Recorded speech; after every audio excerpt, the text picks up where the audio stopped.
I feel like a lot of times when we do planks, it puts time in perspective. Yeah. You know, what in a normal situation maybe 30 seconds seems fast, 30 seconds on a plank can feel like an eternity. Yes, sir. I think that's a perspective that a lot of us need to lean into more when it comes to how we spend our time. Yeah. Right?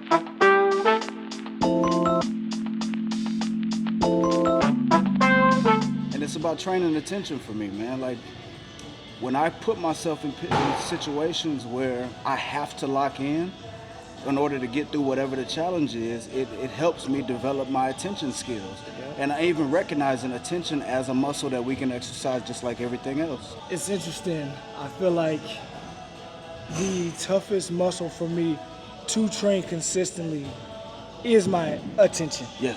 The other thing I've recognized too, and just recalling is, usually when I come in here, I'm coming in here and I've got my headphones on. I'm in a kind of ritual. Yeah. Certain music, certain things where I just get lost in it. Coming in here to talk, it's a great challenge because it lets you see where, your skill to translate, like you have to be able to translate your skill to all environments. And when you're out of that element, it's harder to lock in. Yeah. I make a joke out of it, but as of recent, I like my suffering raw. Yeah. I like my suffering unfiltered. Yeah, straight, no chaser. I think I think that's something that if you asked me a couple years ago, I wouldn't have been as prone to doing. Yeah. Yeah. Just because I felt like I needed something to filter, Right. the pain. Right. And I've learned that through my mental health journey as well, where, I've built all these, abilities to regulate myself. That's right. Breath work, meditation, Yes, sir. which are great. But even in some of those instances, I have to realize, like, that's still escapism, Yeah. to a certain degree, where it's like, use those as tools, don't use them as everyday crutches. I think the core is something that a lot of people are afraid of. Yeah. And I think metaphorically, what's at our core as people is what a lot of us hide from. That's right. We hide from the deeper parts of ourselves that are intertwined in our more empathetic sides, which is the gastric system, your gut. Yeah. The things that we subconsciously store away. Right. So before I start my training, I like to attack the core. Yeah. Because that's actually attacking the first brain. All of it. And So- it's getting you tapped in and I mean, even from just a physiological perspective, your core stability is the most important thing it don't matter what sport. Right. Any kind of movement, everything spins off your center of gravity, off your core.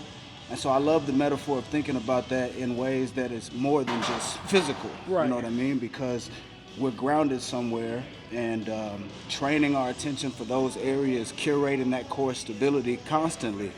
Bro, it's clutch, man. It's so important. So we just got done with the 6-minute plank challenge. Since we're exchanging recipes, Ameer was talking about core stability. When we talk about training attention, I'm also talking about not allowing my breathing to change just because it's starting to burn. Because in fact, my muscles that are burning for that 7th, for that 8th rep, a full diaphragmic breath is going to allow me to reoxygenate to the point where I have more to give in those last couple reps. And so that's going to be our challenge for right now, is paying attention to that core, paying attention to the breath, and trying to take 1 rep for 1 breath. And that's a challenge. So that's what we're going to try to do. Yeah. And I was thinking about this while we were setting up this next exercise of how, like, I've had back surgery, and this will connect to our conversation about football, beast, embodied brilliance. It had gotten to a point lifting heavy and not paying attention to my core, whether you're talking about literally or figuratively. But my core was weaker than I thought it was because I didn't attend to it. And so it got to a point, bro, like, I sneezed one day after I had strained my back, and my left leg basically stopped working the next day. I had a herniated disc to the point where it was pushing into my spine, and so I had to basically rebuild my left side. Now, so this next exercise we're gonna do, and this is about training attention, we're doing step up to reverse lunge. And so we'll have the bar on our back, we'll step up with one leg, step that opposite knee through, step down, and then go into a reverse lunge. And what we're thinking about in this exercise is where our attention is, finding a spot on the floor, but not looking at it too intently, trying to kind of let your vision kind of soften, and then you feel the exercise, you zone out, you get in the flow, but also thinking about my core and my breath.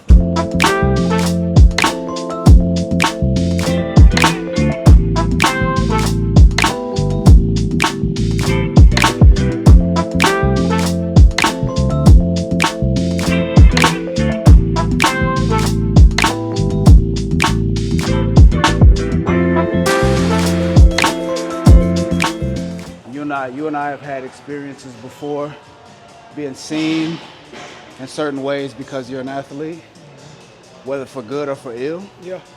But also the assumption of beast that we've talked about in so many times. And one of the things that I appreciate when you and I had a conversation about this years ago, and I asked you, because we know beast is an accolade, right? Oh, Ameer's a beast. That's like, damn, you're doing your thing. Right. One of the things you said in response to that, and we could pick up on this, is you don't like the phrase beast because it doesn't really illustrate how devoted you are to the craft. Right. Yeah, I feel like just speaking to that, Yeah. I've always felt like I'm savvy. I'm not a savage. Whew. You know? Yeah, that's a bar. I'm calculated. Yeah. This isn't something that just comes out of this primal instinct. That's right.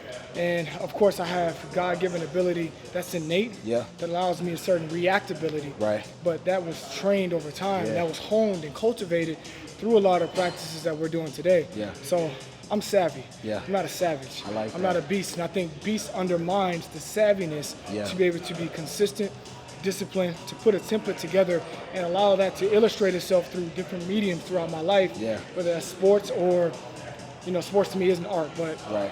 sports or the art realm, Right. film realm that I'm in. There's a savviness to it that I feel like it's undermined when you just say, oh, this person's a beast. Yeah. It's kind of disqualifying Yeah. everyone's ability to be a beast Right. or to be successful or productive in said field. Right. It's like if you had the same intention, Yeah. same consistency, you also could be productive to that level. That is credible of the title beast. Right. But Right. it takes savviness to do that, not savagery. So we just finished step up to reverse lunge, and bro, one of the things I noticed, and I've known this about you, I noticed it before, but you train barefoot a lot, and so I want to hear more about just some of your training modalities that you've done throughout your career, because what year are you now? Going into year 11. Going into year 11, bro, and we know the average NFL career is what, 2.5, 3 years or something like that at the most.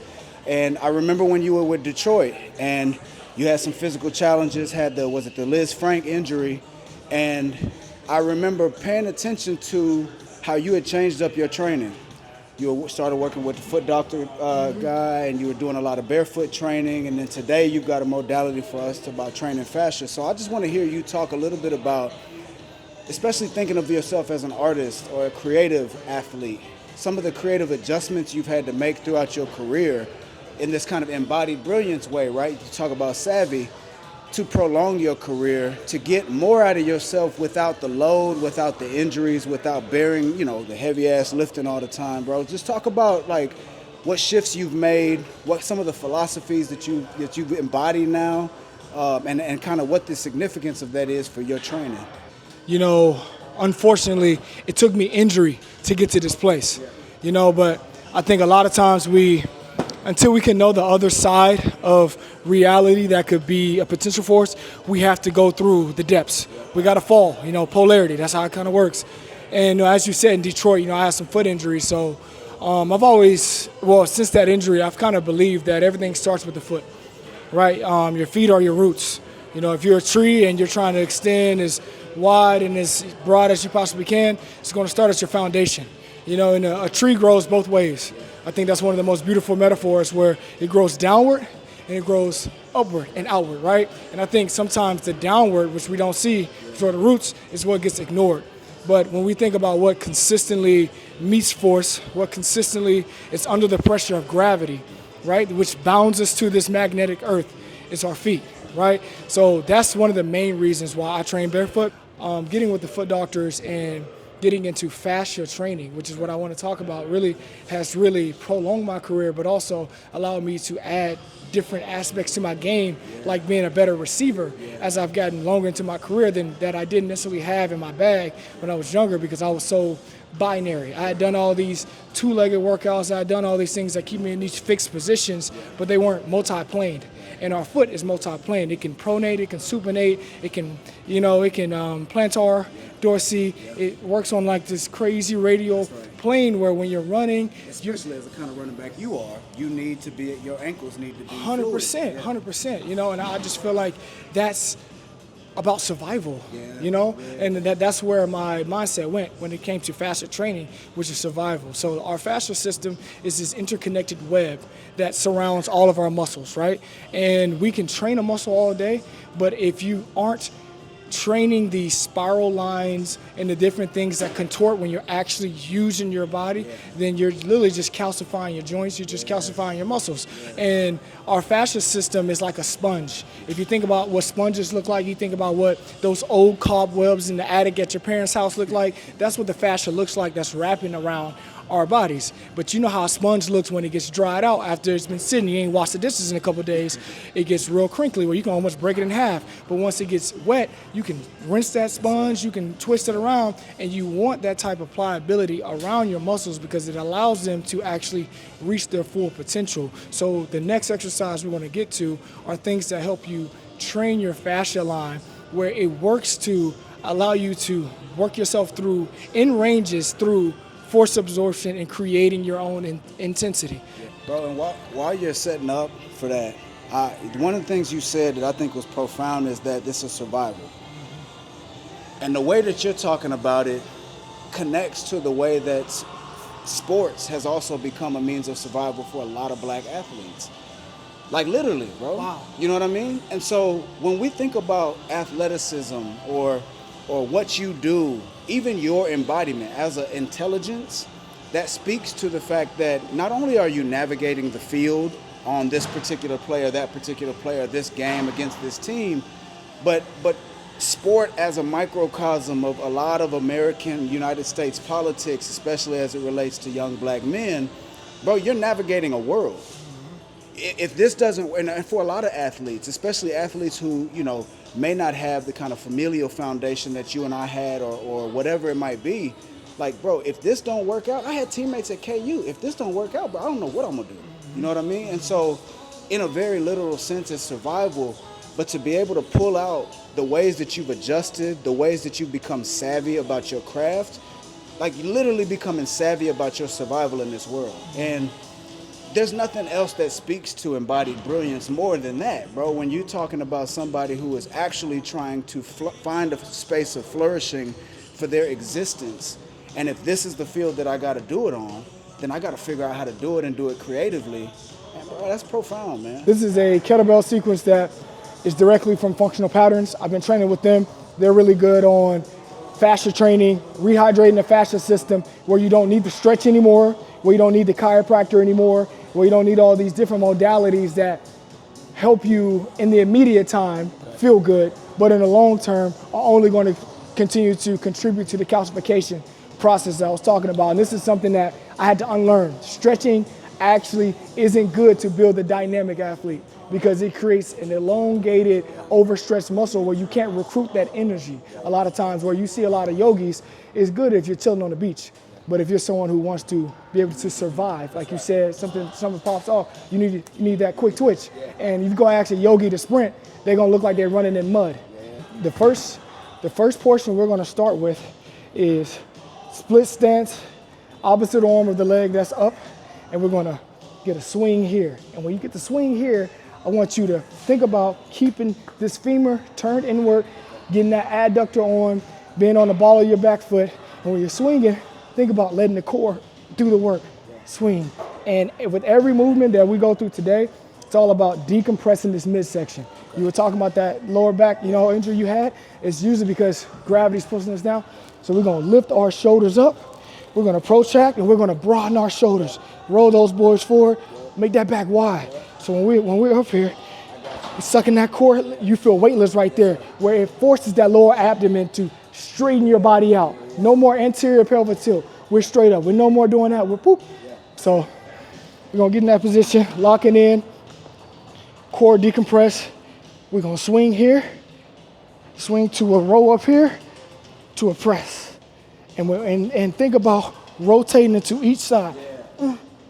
Rotate, rotate, rotate, rotate. So I'm twisting because when you think about running, the same thing is happening when you're It's the same thing. It's all trunk, torso stability, and it's all through actually the shoulders. That's what I've learned a lot of times when you watch a Usain Bolt, when he gets to the top of his 2 meter, he's shrugging. He's shrugging into it. And that's taking the stress off of the leg to recreate that upward force that you need a lot of times. So being able to connect the boom, shrug, lift, starts to connect.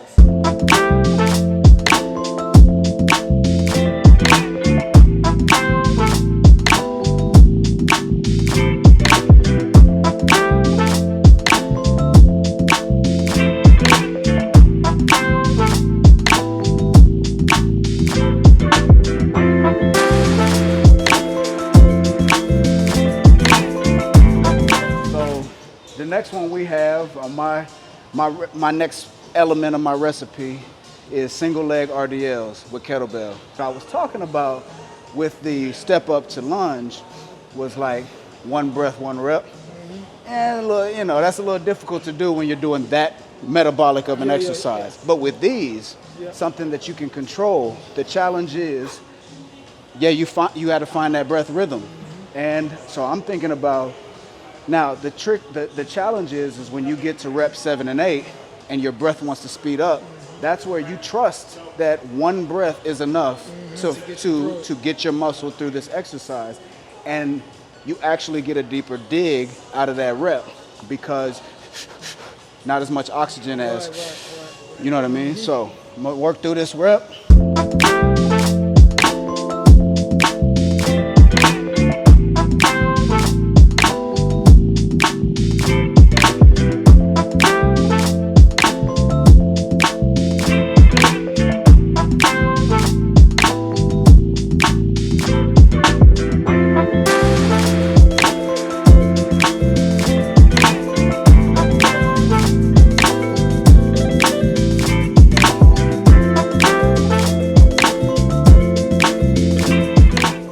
Interesting because I'm a person where I like to understand and hop in people's ecosystems.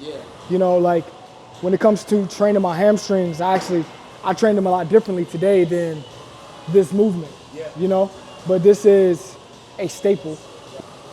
Sometimes as I progress in my understanding of the fascia system, there are certain things that I also need to return to allow me to remember the foundation of just like simply picking some shit up. So we're gonna get into the next exercise, which is training the fascia and really tapping into the oblique swings.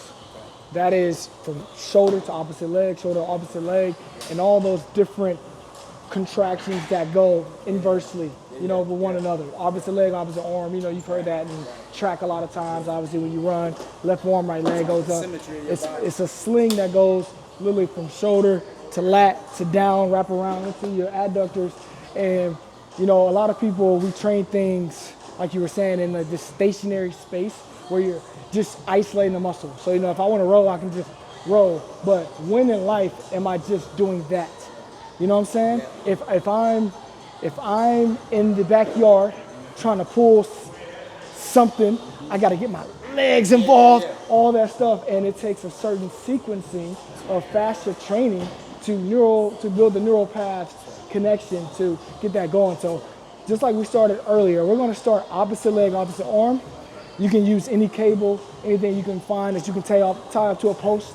We're going to start opposite leg, opposite arm, and we're going to really sit into that front leg, really pulling your leg back. So think about kicking your leg back from here, turning on that hamstring, right? You're gonna be on the ball of your foot. You're gonna extend here. And as you roll in, you're going to kick that leg back, get that glute on. And as you roll, same contraction as earlier, separate those shoulders, those lats from the midsection, roll, turn with it, get that arm, and then we're gonna step back and reach to get that last part of that oblique going, and then we're gonna come back into it. Step right back into it. Pull, let that glute pull you up with the roll. Step back, control, reach. We'll do a minute of that. And when you're going, keep the arches of your feet on the entire time, because once again, those are the roots that deliver the message. It delivers the sequencing.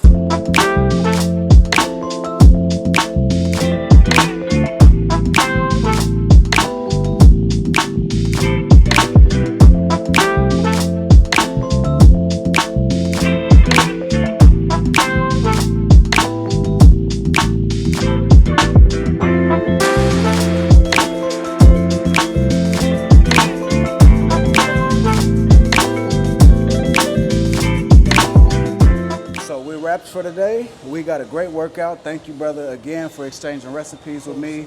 We talked about training attention. We talked about training the fascia.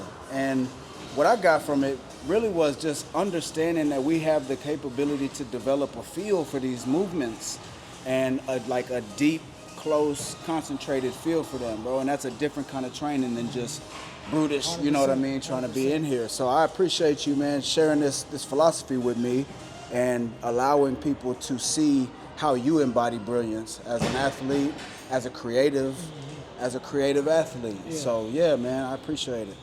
Yeah, I just want to say thank you for allowing me to come into your space, taking me through the workout and allowing me this opportunity to speak on, embracing the brilliance of an athlete, the creative aspects that go into the art of being a human, because it's a holistic thing. I don't like to compartmentalize myself or the things that I embark on in life as its own given space. They all come from the same source energy, which is the core, which is ironically how we started off this workout, and is how we're returning as well.